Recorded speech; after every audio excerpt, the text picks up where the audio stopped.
And so the interview went forward, 3.5 hours, and she was absolutely magnificent. But the words that haunted me and still do were when the police officer, when Lisa Evans was saying, "How many times did this happen to you, Hollie? How many times were you raped?" And she would just said the words over and over, over and over. It was horrifying. But she was fantastic. And I thought maybe we might make a bit of progress there. However, I'll go back a little bit in date time because I want to bring in Elise Angelini at this point, who I was making allegations that she had been involved in the initial case. It's very unfortunate that he was promoted from Procurator Fiscal to Lord Advocate because the Lord Advocate is in charge of all criminal prosecutions in Scotland. So she is the top person in Scotland. Now, I had a few letters between myself and the Crown Office, and one in particular came from Andrew McIntyre, who's the head of Victims and Diversity there. And what Mr. McIntyre had to say was that he'd spoken to Mrs. Angelini, and she couldn't remember the case at all, didn't know anything about it, and wasn't even in situ at the time. Well, it is a matter of public record that Mrs. Angelini became Procurator Fiscal in Aberdeen on the 21st of July 2000, 5 weeks before Anne and Hollie reported the names of the other members of the rape gang. So I immediately point out to Mr. McIntyre that he was incorrect in that. The Procurator Fiscal was there at the time.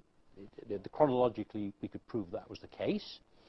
He started to get a little bit flustered about this, and he said, well, he said, it must have been some of the other people in her office who were dealing with the case, but Mrs. Angelini knows nothing about it.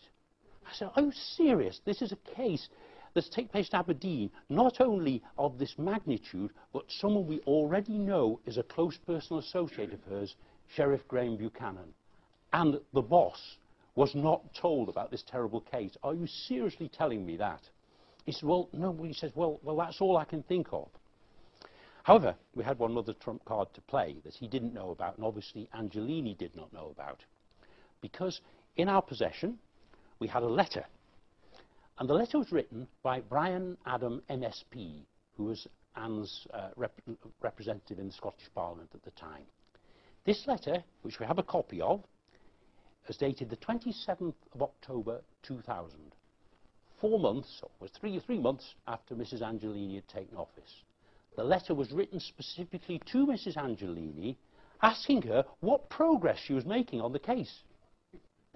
Not only that, we have Mrs. Angelini has still gone on protesting that she knew nothing of the case, but I have a letter here with her name on it from the 12th of July 2001, specifically about Hollie's case, written from Angelini's office to Anne and Hollie's solicitor.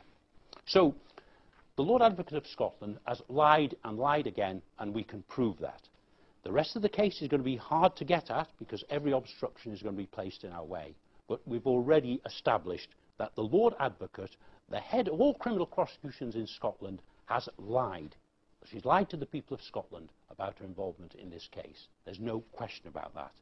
And if the Scottish Government were not corrupt, she would have been dismissed a long time ago, as I'd urged Mr. Salmond and Mr. McCaskill, the Justice Minister, to do. Now, returning to the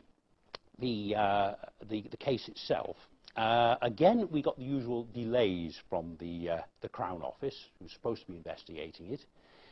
And in December, after sort of pressure to what's going on, we got a letter saying that the Crown Office had decided not to take any further action because there was insufficient evidence.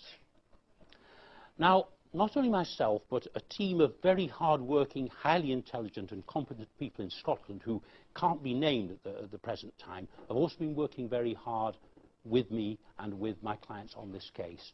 And between us, we have established that the police did not interview a single named person other than Hollie. And Hollie named 24 people, as I could hear of, on the 8th of September in Shrewsbury. 16 abusers and 7 victims other than herself. 8 victims, she was one of them. 7 other child victims. So the police, Grampian Police, could not be bothered to interview a single member of the people who've been named.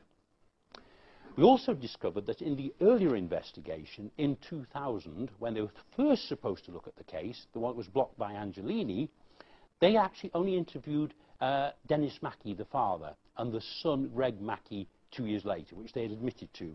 However, once again, I have a document here written by an officer of the Grampian Police called Innes Walker, and this is dated the 7th of May 2003, and in it here, he refers that there 11 people have been named. It should have been 14, other than the father and the brother, and that he's investigated it. But the police have said they only talked to 2 people. So, once again, absolute nonsense, lies by the Grampian Police. And we know that they have done exactly the same thing in 2009. Nothing should affect Mrs. Angelini. Nothing should be done to embarrass this poor woman who is Lord Advocate of Scotland. No matter what she's done, no matter how many children have been abused and raped at this present time, the Lord Advocate of Scotland does not want to be embarrassed because she's involved in it. And the Scottish Government are colluding in this disgraceful conduct. Now, what we've been doing since the 4th of December was to keep more pressure on, and fortunately some of the media in Scotland, like the Firm and the Press and Journal in Aberdeen, have been very good in putting information out.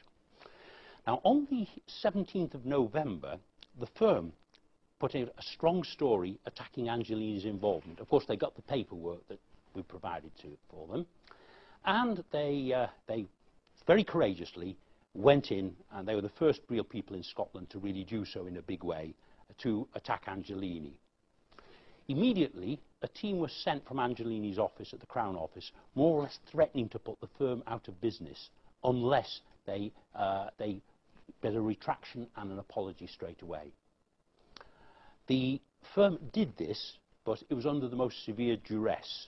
I think if they'd been able to stand their ground, any court action would never have got it. It was a big bluff. But it's all right for me to say that. The Firm has 40 employees. They were on the spot at the time, and I can understand why they perhaps made that concession at the time. But they know as well as we do that Angelini and the rest of them have been up to no good. Now, the other thing that we discovered a little bit later on was that Mrs. Angelini had secretly been using a private law firm to do this. A law firm, an Edinburgh law firm, a very eminent firm in Scotland called Levy and McRae. And the person responsible for this was the senior partner in Levy and McRae, a man called Peter Watson. Now, I contacted Mr. Watson when I discovered this information, which he thought was top secret. And I said to him, Mr. Watson, would you tell me first if you've actually been dealing with, on behalf of Mrs. Angelini?